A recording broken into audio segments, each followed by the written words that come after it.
Gloire à Dieu, soyez bénis dans le précieux et beau nom de notre Seigneur Jésus-Christ. Nous sommes à Consultons la Bible, notre rendez-vous hebdomadaire où nous interrogeons la parole de Dieu sur un certain nombre de situations, sur un certain nombre de faits, sur un certain nombre de questions qui nous viennent par des croyants, par des chrétiens, ou que sous instruction du Saint-Esprit, il nous demande de donner le savoir, la connaissance. Oui, bien-aimés, nous avons entamé depuis plusieurs semaines l'étude de l'alphabet hébraïque. Voilà, l'étude de l'alphabet hébraïque, sachant que l'alphabet hébraïque est particulier. La Bible, l'Ancien Testament a été écrit en hébreu. Donc, connaître l'alphabet hébraïque nous donne beaucoup de connaissances, de vérités cachées. Et ce qui est encore plus intéressant, c'est que cet alphabet hébraïque chaque lettre correspond à un chiffre. Chaque lettre correspond à un chiffre. Et dans la Bible, il n'y a rien qui est fait de façon hasardeuse. Tout a une signification, une pertinence, une richesse. Et nous sommes dans le royaume de Dieu. Et notre roi a mis des codes, a mis des lois, des principes dans le royaume que nous devons découvrir pour une vie épanouie, pour manifester la puissance du royaume. Déjà sur cette terre, manifester la gloire de Dieu sur cette terre. Et cela passe par la connaissance de la parole, par la connaissance des principes et des lois bibliques. Bien-aimés, nous avons étudié déjà 2 lettres de l'alphabet Aleph et Bet. Aujourd'hui, nous allons étudier la 3e lettre. Mais bien avant, donnons la gloire à notre Dieu. Prions. Excellent Dieu, nous voulons t'honorer, te magnifier, bénir ton nom. Merci Père de diriger et de conduire toutes choses pour la gloire de ton nom. Saint-Esprit, donne-nous la connaissance, donne-nous le savoir, donne-nous la sagesse, afin que tout ce qui sera dit participe à ramener le peuple à toi, participe à ramener le peuple à Jésus, participe à donner le savoir, la connaissance, pour Père éternel Dieu, une marche puissante et glorieuse sur cette terre. Pour la gloire de ton nom, Jésus-Christ, c'est en ton nom que nous avons prié. Bien-aimés, merci à vous pour l'attention que vous apportez à cette réflexion que nous faisons ensemble. Oui, nous allons ensemble réfléchir sur cette 3e lettre de l'alphabet hébraïque qui est le Gimel. Et ensemble, nous allons faire ressortir les significations, les implications. Mais il faut, je le rappelle, Gimel correspond au chiffre 3. Donc, quelles sont les significations? Quelles sont les implications bibliques, spirituelles et même les implications prophétiques pour le chrétien, le croyant que nous sommes, ou le croyant que nous sommes? Dans un premier temps, il faut savoir que Gimel, c'est la plénitude en marche. Voilà. Avec le chiffre 3, la Trinité, la plénitude en marche. J'aurai l'occasion de revenir là-dessus tout à l'heure. Donc, au travers de Gimel, on pourra faire ressortir l'idée de grâce, l'idée de don, l'idée de justice divine. Tant d'éléments qui méritent notre réflexion, notre temps, notre analyse et notre compréhension. Gimel, la lettre du mouvement de la grâce. Mais, sachez-le, nous avons commencé par Aleph. Aleph, je vous rappelle l'écriture d'Aleph, qui est la première lettre qui correspond au chiffre 1. Donc, Aleph, c'est ceci. Voilà, Aleph s'écrit comme ça. Ça, c'est Aleph. Aleph, qui correspond au chiffre 1. Et la seconde lettre de l'alphabet hébraïque, c'est Bet. Bet qui s'écrit comme ça. Bet. Oh, je vais écrire, voilà, comme ça pour que vous puissiez mieux voir.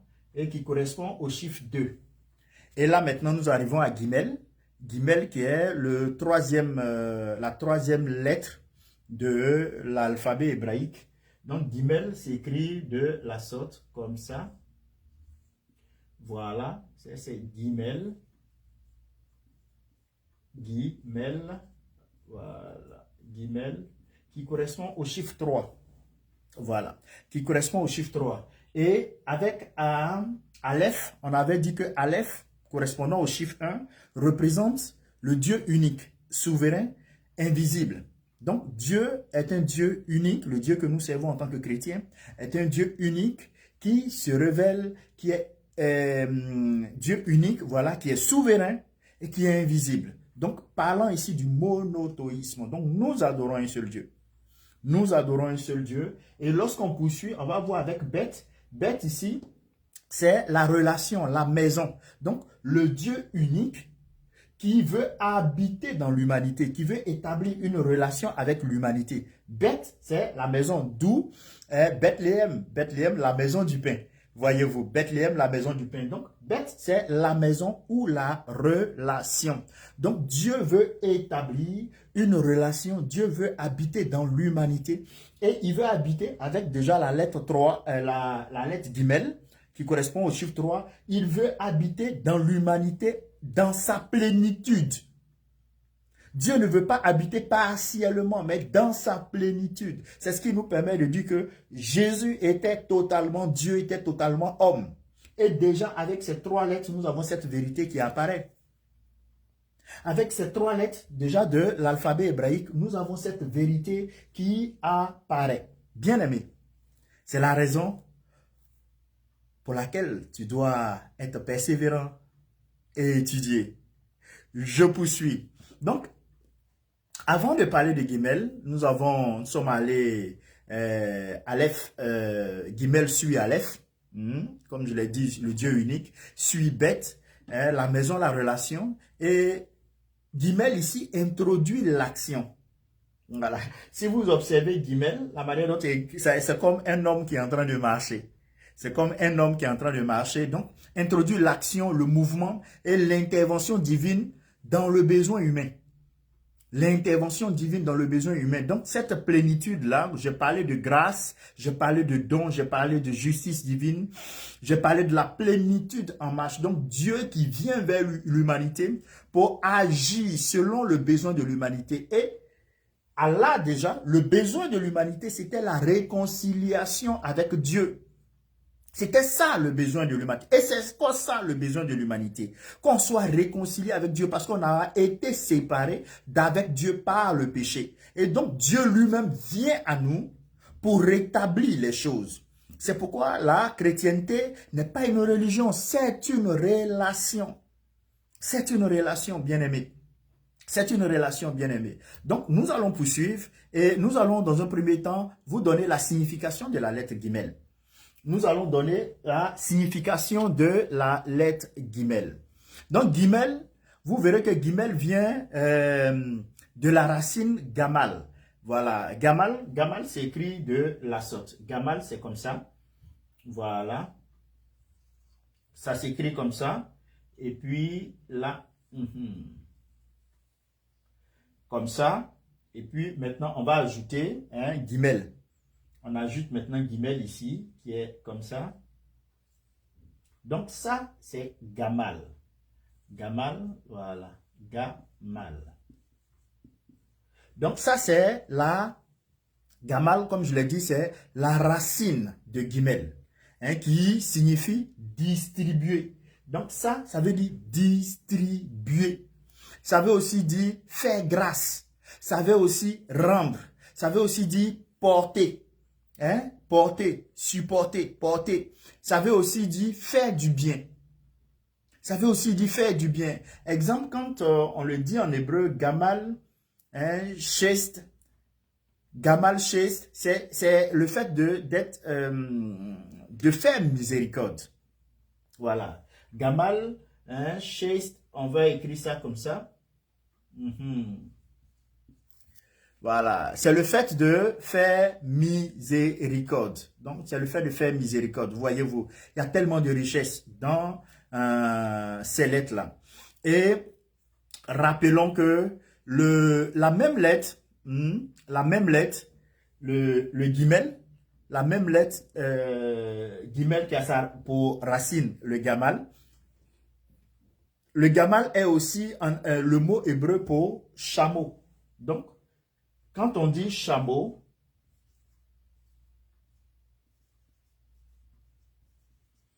on utilise l'écriture Gamal. Voilà, ça veut aussi dire chameau. Ça a son sens. Voilà, ça a son sens parce que le chameau est un animal qui porte. J'avais parlé de porter. Le chameau est un animal qui avance. Et le chameau est un animal qui survit au désert.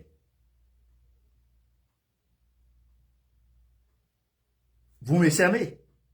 Donc, ce mot n'est pas fortuit. Le mot n'est pas fortuit. Qui survit au désert. C'est-à-dire quoi? Toutes les fois où tu passeras par des temps troubles, quand tu as cette vérité de l'identité divine, mais tu pourras tenir pendant ces temps troubles. Parce que les déserts, ce sont les difficultés de nos vies.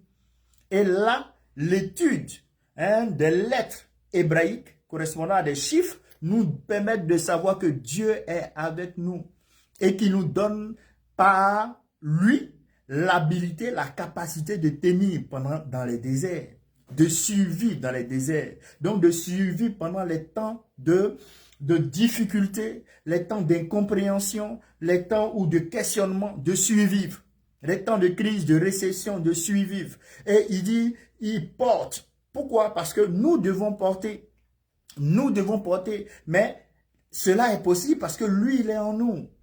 Il habite en nous et il nous donne cette capacité de porter, d'aider les autres, de supporter les autres. Je vais poursuivre, il y a tellement de richesses, bien aimés. Donc, Gimel correspond au chiffre 3. Voilà. Le chiffre de la plénitude divine. Le chiffre de la Trinité, bien aimé. Et de l'accomplissement. Et vous verrez que la lettre Gimel représente un homme en marche. Je l'avais évoqué un peu plus haut. Se dirigeant vers la lettre suivante. Voilà, donc l'homme en marche qui se dirige vers la lettre suivante. La 4e lettre de l'alphabet hébraïque, c'est le Dalet. Donc, c'est comme si le Gimel qui est là se dirige vers la 4e lettre, le Dalet. Et le Dalet, Dalet, c'est comme ça. J'écris Dalet, T-H. Maintenant, lui, il s'écrit de la sauce. Dalet, c'est écrit comme ça.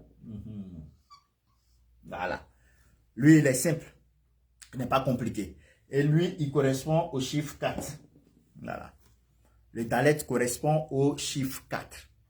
Donc, la 3e lettre se dirige vers la 4e lettre pour dire que l'homme avance. Et cet homme-là évolue. Se dirigeant vers la lettre suivante, le Dalet qui symbolise le pauvre. Le Dalet que je viens d'écrire symbolise le pauvre, symbolise celui-là qui en manque, qui est dans le besoin.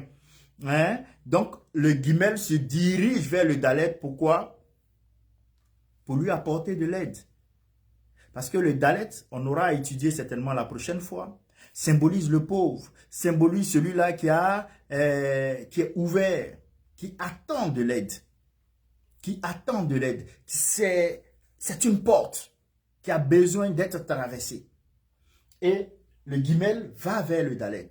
Donc, c'est-à-dire celui-là qui est riche en bonté, en grâce. C'est qui? C'est Jésus-Christ. Il va vers les pauvres. Voilà pourquoi Jésus pouvait dire aisément qu'il est venu pour les brebis égarées. Il est venu pour les pauvres en esprit. Il est venu pour ceux-là qui sont dans le besoin. Donc, en comprenant déjà ça, nous comprenons déjà l'évangile, le Nouveau Testament. Parfaitement. Bien aimé, je poursuis. Vous verrez que Gimel, c'est le riche bienveillant. Mais c'est qui le riche bienveillant? C'est notre Seigneur Jésus-Christ qui va vers le pauvre pour lui faire du bien. Et comme je l'ai dit, Gimel, c'est comme un homme qui va vers, qui est en train de marcher. Donc, qui va vers une personne, un pauvre, à qui apporter de l'aide. Donc, en comprenant l'alphabet hébraïque, nous comprenons déjà les actions de notre Seigneur Jésus sur la terre. Donc, tout était déjà écrit et dit. Bien-aimés, poursuivons, vous allez mieux comprendre. La révélation biblique est prophétique du chiffre 3. Gimel qui correspond au chiffre 3. Je vais faire ressortir 3 éléments. Le premier élément que je mets en exergue, c'est d'abord la Trinité divine, c'est-à-dire le Père, le Fils et le Saint-Esprit. Voilà, au travers du guimel, hein, le Père, le Fils et le Saint-Esprit. Et là, on se retrouve dans le livre de Matthieu, hein, Matthieu 28, 19, on connaît tous, je vais me permettre de faire la lecture. Matthieu 28, 19, il est dit, voilà, allez donc, faites de toutes les nations des disciples, baptisez-les au nom du Père, du Fils et du Saint-Esprit. Donc la Trinité, baptisez-les au nom du Père, du Fils et du Saint-Esprit. Le chiffre 3 représente l'accomplissement parfait en Dieu. L'accomplissement parfait en Dieu. La relation divine totale. Donc, au travers du guimel, qui correspond au chiffre 3, voilà déjà un message encore important que nous avons. La Trinité apparaît. La Trinité apparaît. Parlant de cet accomplissement parfait que nous avons en Dieu. Donc, pour ton accomplissement, tu as besoin d'être en Dieu. Parce que Dieu t'offre une relation divine totale, pas partielle, vraiment totale. Et le deuxième élément de révélation biblique et prophétique que nous donne ici le chiffre 3, correspondant à Guimel, c'est la résurrection et la délivrance. La résurrection et la délivrance. Jésus est ressuscité le troisième jour, et on peut le lire en Matthieu chapitre 16, le verset 21. Jésus dit qu'il va ressusciter le troisième jour. Donc, le chiffre 3. Donc, la résurrection et la délivrance. On poursuit encore. Jonas est resté dans le ventre du poisson pendant 3 jours. Et ça, Jonas chapitre 1, le verset 17. Dans d'autres versions, le verset 16. Dans la version anglaise que j'ai là, c'est le verset, la version anglaise de 10.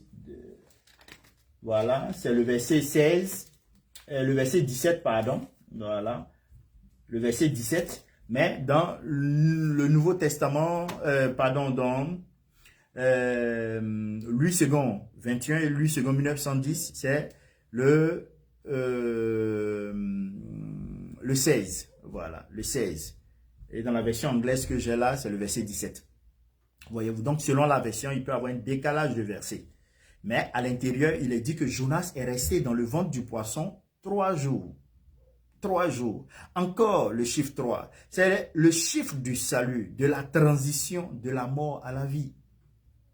De la transition de la mort à la vie. Donc, en analysant Guimel qui correspond au chiffre 3, ce sont ces messages-là qui sont révélés. Ce sont ces messages-là qui sont donnés pour la gloire de Dieu et pour notre savoir, pour la connaissance. Parce que nous sommes appelés à refléter les valeurs, la puissance, la connaissance et la sagesse du royaume.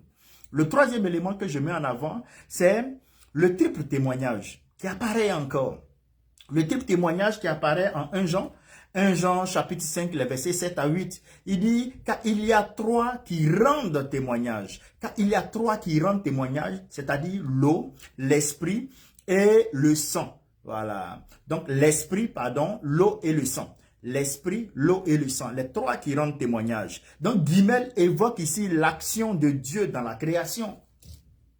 Guimel évoque l'action de Dieu dans la création, bien-aimé. Et ça fait ressortir la rédemption, ça fait ressortir la révélation. Ça fait ressortir la révélation. D'où l'intérêt, bien-aimé. Et on peut s'interroger, quelle est alors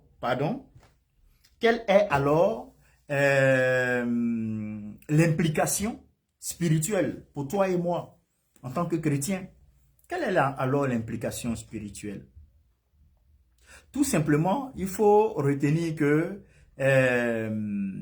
on peut soulever 3 à 4 points. 3 à 4 points. On peut soulever dans un premier temps que la première implication, c'est la première implication que nous pouvons soulever ici, c'est que nous sommes porteurs de grâce et de générosité.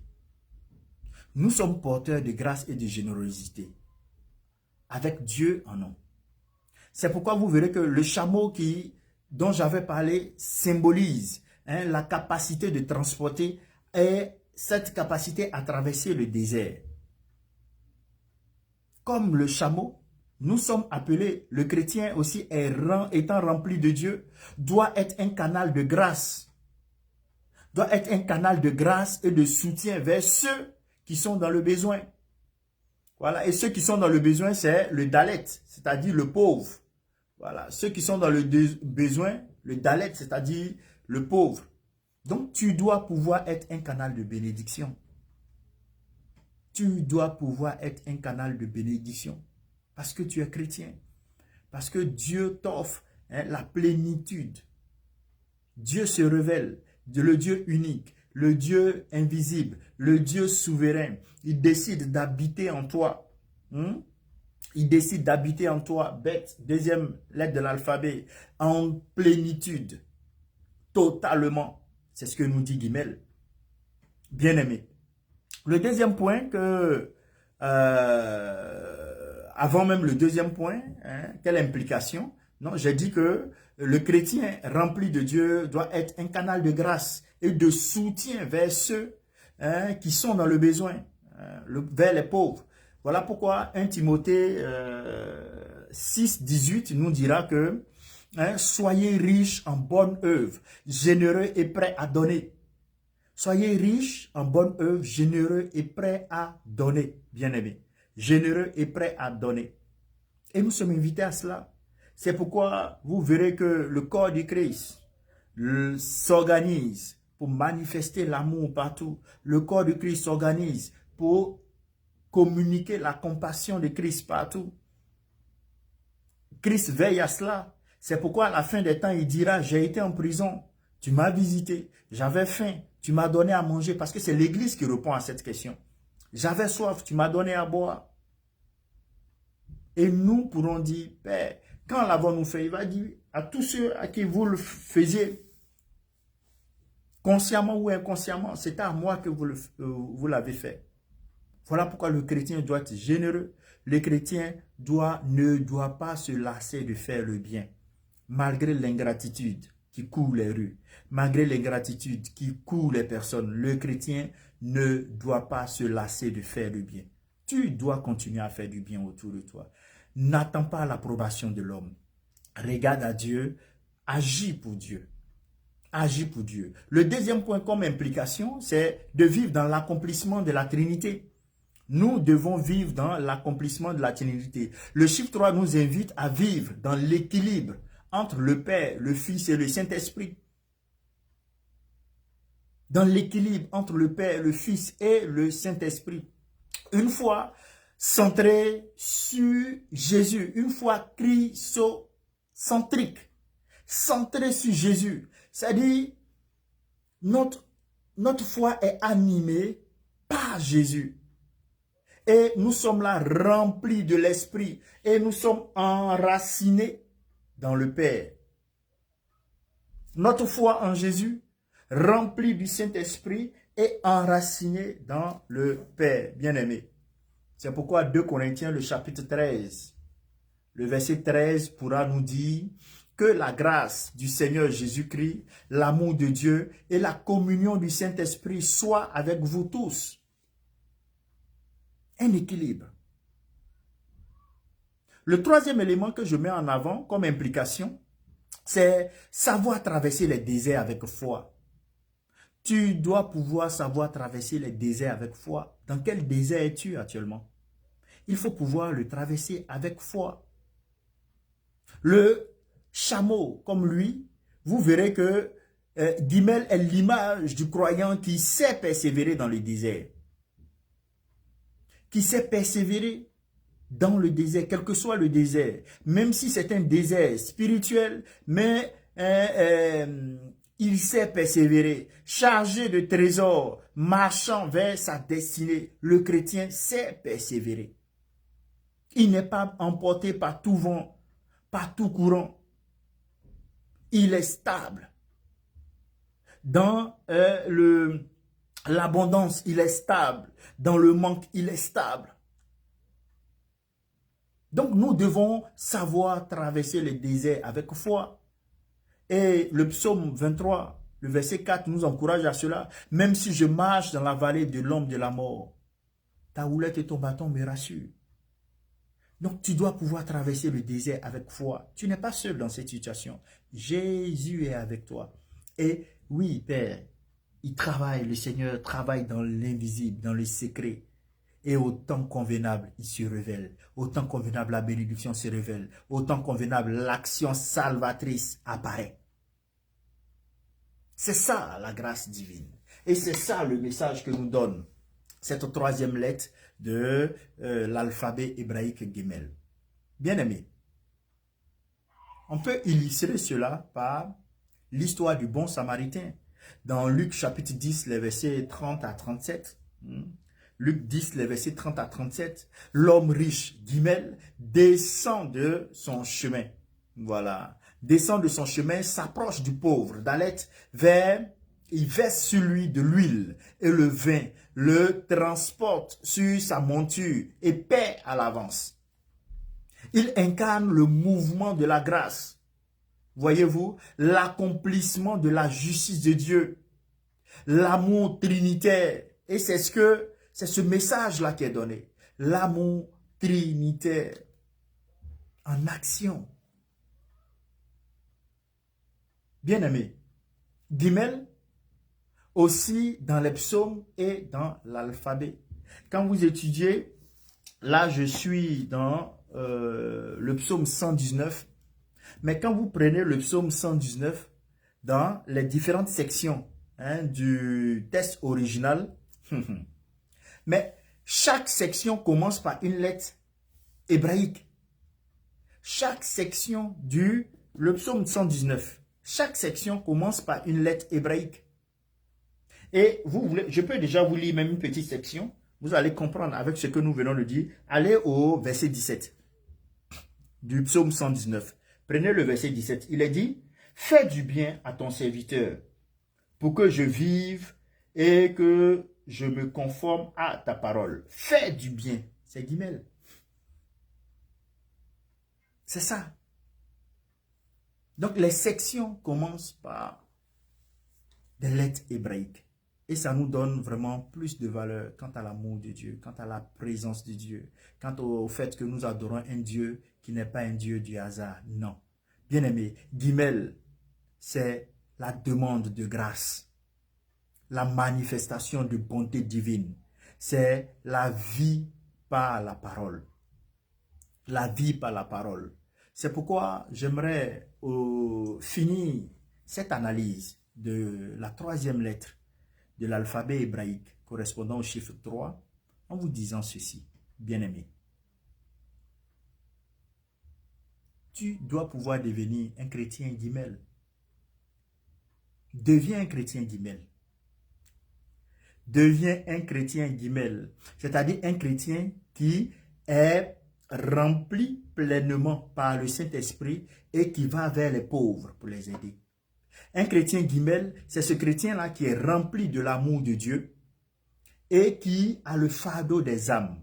Un chrétien Gimel, c'est le chrétien qui est rempli de la plénitude du Saint-Esprit et qui va intercéder pour les nations, intercéder pour les familles, intercéder pour les pauvres. Et quand tu as les moyens, même le peu que tu as, tu arrives à partager, à donner une chemise, à aider un enfant à aller à l'école, à permettre à celui-là d'avoir accès à la santé, de permettre à celui-là de pouvoir avoir de quoi manger aujourd'hui. C'est ça le chrétien Gimel, qui propage l'évangile, qui retire de l'enfer ceux-là qui ne connaissent pas Jésus, qui ont emprunté par ignorance ou peut-être même volontairement le chemin de l'enfer, mais parce que l'ignorance les habite. Donc toi, le chrétien Gimel, tu te charges de porter ton bâton de pèlerin et aller prêcher l'évangile, à sortir de ta zone de confort et annoncer les valeurs du royaume, à sortir de ta zone de confort et à présenter le royaume, à sortir de ta zone de confort et à présenter Christ, un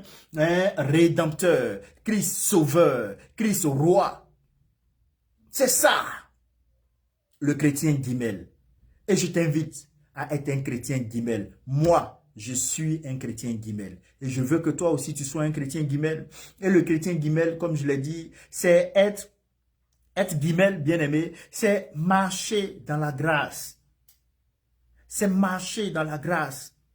C'est porter des charges des autres. C'est porter les charges des autres. C'est vivre la plénitude de la Trinité de façon continue, pas de façon séquentielle, de façon continue. Tu es dans la plénitude du Saint-Esprit. Le chrétien guimel, c'est celui-là qui traverse les déserts avec des provisions spirituelles. Tu traverses des déserts, mais surnaturellement, tu es là parce que tu ne vis pas en fonction des circonstances humaines, mais tu vis avec le ciel qui est ouvert sur ta tête. Tu vis dans une dimension d'opération spirituelle, surnaturelle, extraordinaire. Le surnaturel devient naturel pour toi parce que tu es dans la plénitude du Saint-Esprit, tu es dans la présence de Dieu, tu es dans l'Éden. C'est ça le chrétien guimel. Le chrétien guimel, c'est être un témoin actif de l'amour divin. Tu ne peux pas être un chrétien actif de l'amour divin et t'engager à la passivité, à la paresse. Non, tu dois être actif. Tu dois enseigner. Bien-aimé, je veux bénir le nom du Seigneur qui, par sa grâce, vous permet de comprendre que l'étude de l'alphabet hébraïque, la première lettre, Aleph, qui veut dire Dieu unique, Dieu invisible, souverain. La deuxième lettre, Bet, la maison. Donc, qui est la maison? C'est nous, c'est toi. Donc, Dieu souverain, unique, se révèle à l'humanité et veut habiter dans l'humanité. Donc, tu deviens la maison de Dieu. C'est pourquoi la Bible nous dit que nous sommes le temple du Saint-Esprit. Nous sommes le temple du Saint-Esprit parce que Dieu veut habiter en toi. Et Guimel te parle de la plénitude de Dieu. Donc Dieu veut habiter en toi dans la plénitude, dans sa totalité. Et quand tu es rempli du Saint-Esprit, tu ne peux que aller vers les pauvres. Tu ne peux que aller vers les pauvres. Ce n'est pas dit ceux-là seulement qui manquent d'argent. Ce n'est pas ça. Mais c'est ceux-là par rapport au royaume des cieux. Ceux-là qui sont perdus, qui n'ont pas la connaissance du royaume des cieux, qui n'ont pas la connaissance des valeurs du royaume. Notre Seigneur Jésus pouvait dire en Matthieu 4, 17, « Repentez-vous car le royaume des cieux est proche. » Mais ceux-là qui n'ont pas cette connaissance, ils sont pauvres. Et quand toi tu es rempli du Saint-Esprit, ça doit te conduire vers eux. Tu dois pouvoir aller annoncer l'évangile. Tu dois pouvoir appliquer Matthieu 28, 19. Tu dois pouvoir sortir, prêcher l'évangile, enseigner, et afin de faire des disciples. Que le Seigneur vous bénisse. Et que chacun d'entre nous soyons des chrétiens guimel qui allons vers le Dalet. Voilà pourquoi la prochaine fois, nous allons étudier ensemble la lettre, la prochaine lettre, le Dalet. Le Dalet, je l'écris pour que vous puissiez, je l'ai écrit tout à l'heure. Donc, le Dalet, c'est comme ça. Voilà. Lui, il correspond au chiffre 4. Donc, on va voir quelle est sa signification. Quelle est son implication? Correspondant au chiffre 4, qu'est-ce que ça veut dire avec ce chiffre? Et cela nous aidera dans notre marche. Que le Seigneur vous bénisse abondamment. Dans cette période, dans cette saison du nouveau commencement, que cette grâce soit votre partage. Nouveau commencement dans la connaissance, nouveau commencement dans la sagesse. La Bible est très claire. Le proverbe dit, à qui est l'intelligence? Et avec la sagesse, et à qui est des biens avec la sagesse, et avec les biens que tu as là, il faut aller payer l'intelligence. Il faut aller payer. Voilà. Il faut utiliser ces biens-là pour acquérir l'intelligence. Donc nous avons besoin de la connaissance. Plus tu connais les valeurs du royaume, plus tu vis vraiment comme un bon ambassadeur du royaume, avec toute la connaissance, avec tout le pouvoir que tu as délégué, le roi des rois, pour agir sur cette terre.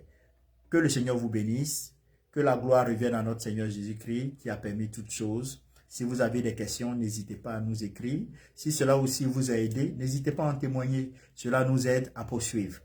Que le Seigneur vous bénisse. À bientôt. Merci. C'était là le prophète Jonathan Kouadio. Avec un plaisir. Merci.